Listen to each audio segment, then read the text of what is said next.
પાટણના ward number 9માં ઉભરાતી ગટરના ગંદા પાણી વચ્ચે રોડ બનાવવાની કામગીરી સામે પૂર્વ કોર્પોરેટરનો વિરોધ. સામાન્ય રીતે ડામર અને પાણીને આડવેર ગણવામાં આવે છે, કારણ કે પાણીના કારણે રોડનું આયુષ્ય ઘટી જાય છે. પરંતુ પાટણ નગરપાલિકામાં કંઈક અનોખી જ અને આશ્ચર્યજનક ઘટના જોવા મળી રહી છે. અહીં ઉભરાતી ગટરના ગંદા પાણીની ઉપર જ રોડ બનાવવાની કામગીરી ચાલતી હોવાનું સામે આવતા લોકોમાં ભારે રોષ અને આશ્ચર્ય જોવા મળી રહ્યું છે. પાટણ નગરપાલિકાના અગાઉના શાસન દરમિયાન વોર્ડ નંબર 9માં બળિયાપાડા ચોકથી ઠક્કરબાપા સ્કૂલ થઈ રાવળવાસ સુધીનો પેવર રોડ મંજૂર કરવામાં આવ્યો હતો.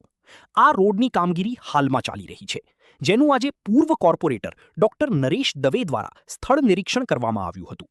નિરીક્ષણ દરમિયાન ચોંકાવનારી વિગતો સામે આવી હતી કે રસ્તા પર ભૂગર્ભ ગટરના ગંદા પાણી સતત ઉભરાઈ રહ્યા છે. તેમ છતાં કોન્ટ્રાક્ટર દ્વારા તે જ ગંદકી ઉપર રોડ બનાવવાનું કામ ચાલુ રાખવામાં આવ્યું છે. પૂર્વ કોર્પોરેટર ડોક્ટર નરેશ દવેએ જણાવ્યું હતું કે જો આ પ્રકારે ગંદા પાણી પર જ રોડ બનાવવામાં આવશે અને નગરપાલિકા દ્વારા કોઈ યોગ્ય સુપરવિઝન કરવામાં નહીં આવે તો આ રોડની ગુણવત્તા કેવી રહેશે? આ એક પછાત વિસ્તાર હોવાથી કદાચ કોઈ બોલવાવાળું નથી તેમ માનીને આવી બેદરકારી દાખવવામાં આવી રહી છે. નગરપાલિકાના જવાબદાર અધિકારીઓ તાત્કાલિક તપાસ કરે અને ગટરનું પાણી બંધ થયા બાદ જ રોડની કામગીરી આગળ વધારવામાં આવે તેવી માંગ કરી છે.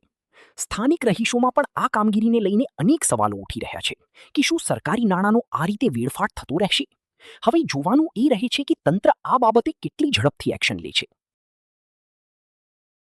નગરપાલિકા દ્વારા અગાઉની શાસન દરમિયાન મંજૂર થયેલ વોર્ડ નંબર 9માં બળિયાપાડા ચોકથી ઠક્કરબાપા સ્કૂલ થઈ રાવળવાસ સુધીનો જે પેવર રોડ બને છે તે આજ રોજ અમે સ્થળ તપાસ કરતા ત્યાં ગટરોનું પાણી સતત ઉભરાતું હોવા છતાંય કોન્ટ્રાક્ટર દ્વારા જે રોડનું કામ ચાલે છે એ ખરેખર વિચારવા જેવી બાબત છે.